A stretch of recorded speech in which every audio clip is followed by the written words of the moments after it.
What's up YouTube, it's Steven from Megatech News, and today we are back with yet another gimbal. This is a product from Gudsen Moza, although I really wish they called it the Moza. Then it would make it my favorite gimbal in the world because my favorite hamburger is the A&W Moza burger. That melty mozzarella cheese and those seasoned patties, such a wicked combination. We're going to be unboxing this guy right here, and we'll go over some of the finer points as we take the insides out. Let's get the outer carton off here. And here it is. This is the Gudsen Moza Air. This is the gimbal that comes in at a fighting price of around $599 and actually comes with the handlebar setup, which is of great value. It saves you money, but also gives you the ability to go from one-handed use to two-handed use for less fatigue. Boasts around a 4 to 8 hour battery life, which is much lower than its competitor, the Zhiyun Crane V2. Now the case itself, compared to the Zhiyun Crane, it's actually quite a bit larger because you have to carry more things inside. As far as quality of the case, this is much higher quality than the one that Zhiyun gives you. In fact, it has this fake looking pressure release valve in here, but I still wouldn't throw this thing off of a boat. I'm sure that it could handle a few splashes. Let's open it up for you and show you what's inside. Oh. First thing you get is the instruction manual. It looks like it starts Chinese first, which can be terrifying for some people. The English instructions are actually on the inside as well too. It also asks you to stop, mount and secure your camera, balance the gimbal, charge the battery before you start. Those are good things to do because otherwise the gimbal will not work. Here it is. You've got all the Moza Air stuff inside. Again, you get quite a bit more stuff than you do than with the Zhiyun Crane for the same price. So let's start popping things out of the box here and let's quickly discuss things as they become relevant. So first of all, we've got the charger right here. This thing looks really generic, but it is USB with a short cable that's built right in. It charges the 3 batteries that this particular gimbal takes, even though there's a 4th port right here. Also inside the box are 3 batteries. Now these ones here are 2000 milliamp hour batteries. They are much lower in capacity than the ones that come in the Zhiyun Crane V2. The Zhiyun Crane V2 comes with 2 batteries that are 3600 milliamp hour, and these are 2000 milliamp hours each, giving you a total of 6000 milliamp hours. Also in the box are control cables. Now these control cables give you the ability to plug into your Canon, your Sony, and your Panasonic GH series camera right here. This alone is $75 worth of value. Zhiyun charges $25 per cable. So also included in the box, which was something that annoyed me a whole lot with the Zhiyun Crane V2, was the fact that it did not come with a tripod. Well, guess what? These guys included a tripod in the box, and it's actually not that. It's a metal construction, and it hooks right onto the bottom of the gimbal itself. And it looks pretty sturdy, and it folds right up. This could potentially be another handhold for your gimbal, so that you can get those crane-like shots. Let's talk about the major thing that this particular kit comes with, and that is the fact that it comes with all of the handles. So inside the box here, you get the handle kit that comes in multiple pieces. So this is the center collar, which goes onto your gimbal. So this is the bottom piece of the gimbal right here that I pulled out. So this would actually lock onto the center column here, and then these pieces would assemble on top of it. Let's quickly do that. So you've got the 2 handlebars right here. Just screw right on. And you've got the 2 handle ends. Like so.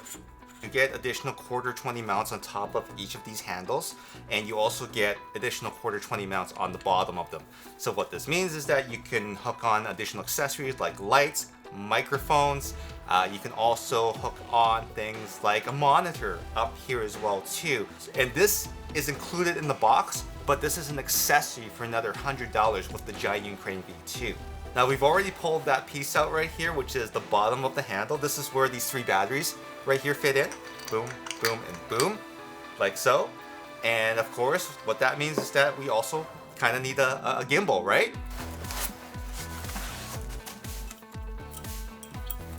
And this seems very well built. It does have some finishing issues that I've noticed here because there's glue strands all over the rubber right here, which I've noticed immediately.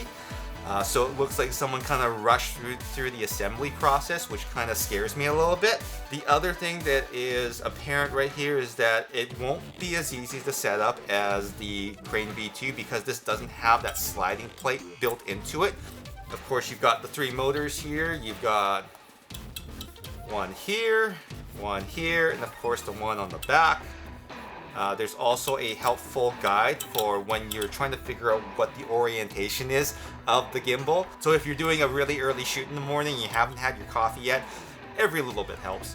And of course, the bottom piece goes onto this thing right here.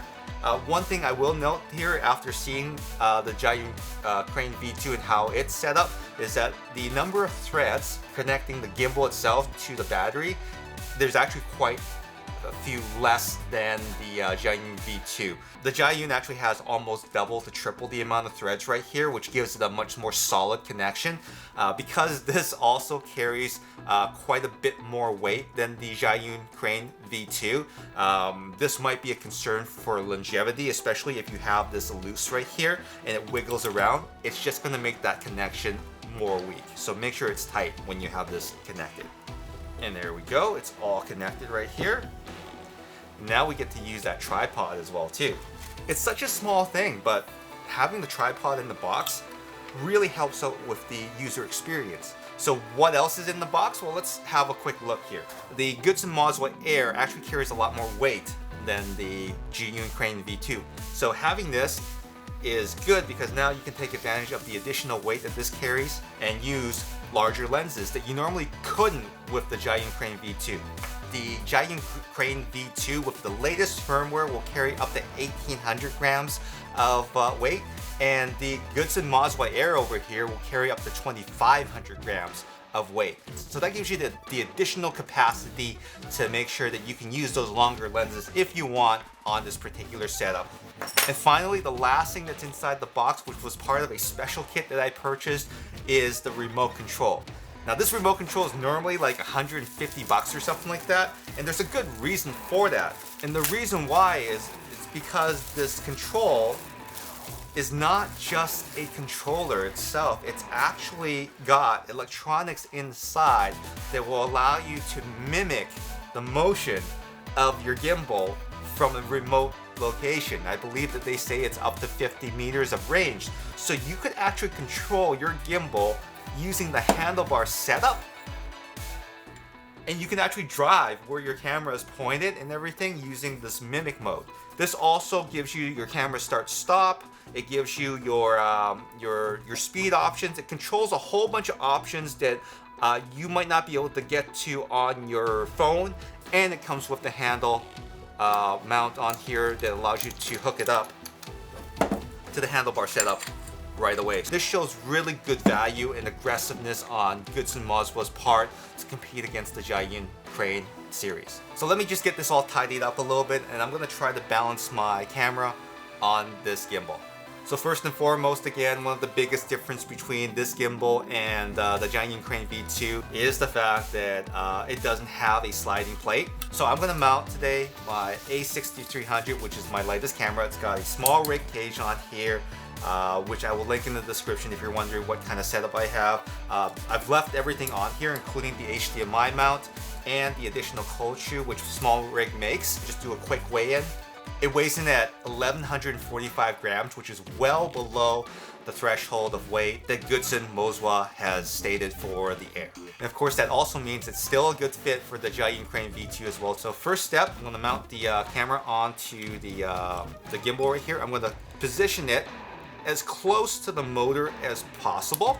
And just so you're aware, I'm using the innermost hole. Okay, so that's on there. Now just a quick note, this rubberized plate is actually quite thick, so you really do have to tighten this screw quite a bit in order for this to go all the way down. I think what would have been smarter is if Moza created a plate that had less rubber on the bottom here, and maybe just a couple strips just to keep it from moving around on the plate, that would be sufficient, and it wouldn't affect the fact that you have to really reef on this bolt to get it tight, because otherwise it's just going to float and move around, and you don't want that when you're trying to balance the camera.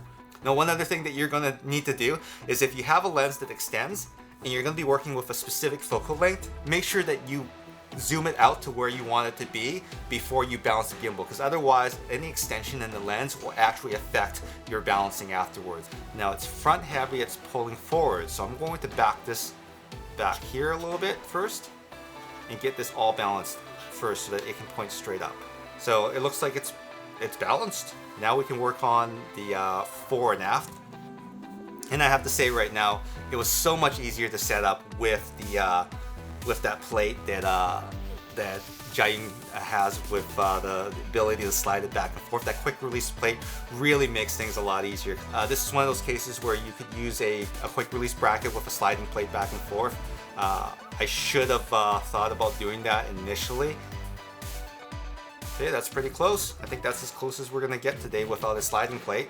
So let's go on and get this adjustment going here. That was quick.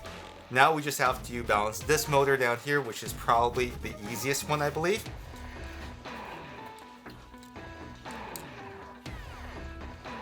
And there we go. I'll take that. Okay, I think we're good to go. Let's give it a try. I'm gonna tap on the on switch. I'm gonna hold it, and I'm gonna release. And there we go. It's done. And of course, with the tripod in place, I can do this and get those nice crane-like shots, which the crane cannot do out of the box. Now, the Moza Air comes with an app that's available for iOS and Android. The Android version is actually in beta right now. It doesn't have anywhere near the amount of features that the iOS version has, so everyone's really looking forward to that. And of course, in the app and also the desktop app, they do have a desktop app.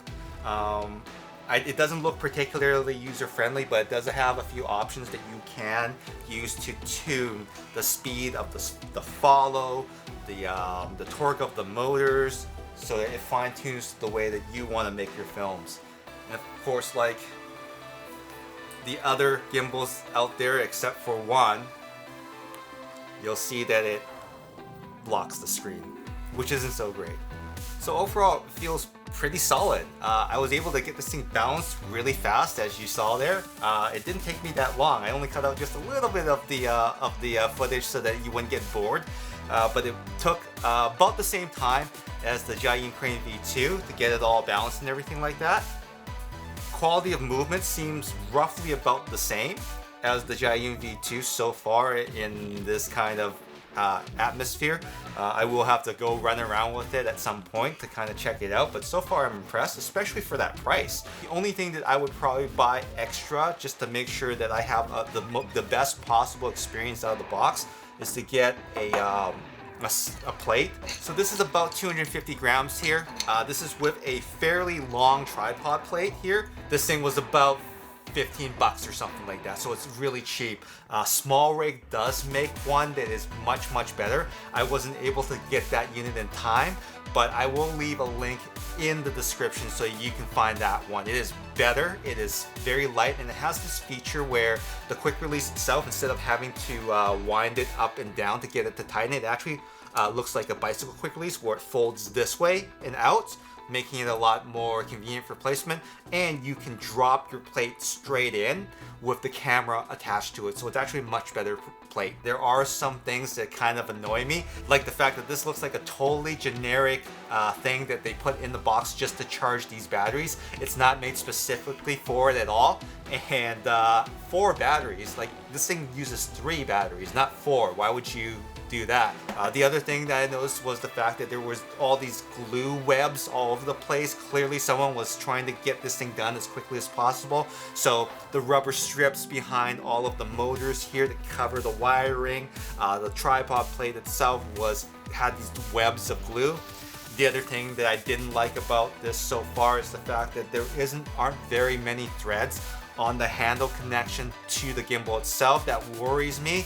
And finally, I did address a solution for the non-sliding tripod plate, but again, this wasn't the initial issue. The initial issue was the fact that they use rubber that is so thick that you actually have to reef on the set screw down at the bottom here just to get it to sit right. And because the rubber is so thick, it makes it almost impossible for you to slide it back and forth smoothly. But I do give Moza props for such an amazing kit. And they also thought about usability, because there is a quarter 20 mount screw just on the side here, so you can mount a monitor or something like that. So there you have it, the Moza Air by Gudsen for $5.99. The remote control was a bonus, and these gloves here were a bonus too, along with this plate. I don't think this is included with the handlebars, with all the cables that you need, with a higher load capacity of 2,500 grams versus 1,800 for the giant crane. This guy right here. So this is a very tough decision for me. I'm going to end up keeping one of these. I'm just not sure which one. I think that the giant crane overall is a much more refined product. Having said that though, I kind of like the fact that I have all of the stuff that I need out of the box to get shooting right away with the Gudsen Moza. What do you guys think? Definitely leave a comment below and let me know what you're thinking here. Maybe give me some guidance and some thoughts on which one that you would go with and why. And that's it from me. I'm Steven with MEGATech News. Don't forget to like, comment, and subscribe. And if you found any of this stuff helpful at all, make sure that you consider purchasing your product using the affiliate links below. Take care, guys. We'll see you again.